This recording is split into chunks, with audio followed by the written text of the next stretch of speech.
Hello friends, welcome to needs family. அடிக்கிற வெயிலை பார்த்தா இட்லி தோசையை கண்டாலே வெறுப்பாக இருக்குது. இந்த வெயிலுக்கு இதமாக கூழோ கஞ்சியோ குடித்தா ரொம்பவே நல்லாயிருக்கும்.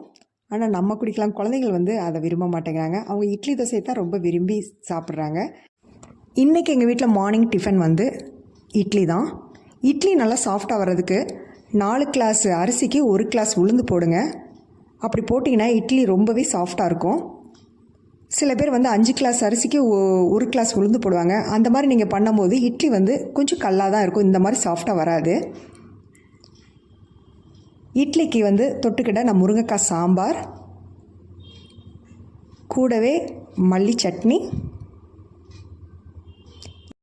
லாஸ்ட்டாக தேங்காய் சட்னி, இந்த 3ஐயும் வச்சு இட்லி சாப்பிட்டு பாருங்கள். டேஸ்ட்டு சூப்பராக இருக்கும். ஓகே ஃப்ரெண்ட்ஸ், இந்த வீடியோ பிடிச்சிருந்தா லைக் பண்ணுங்கள், ஷேர் பண்ணுங்கள், சப்ஸ்கிரைப் பண்ணுங்கள். அடுத்த வீடியோவில் சந்திக்கிறேன். அது வரைக்கும் பாய்.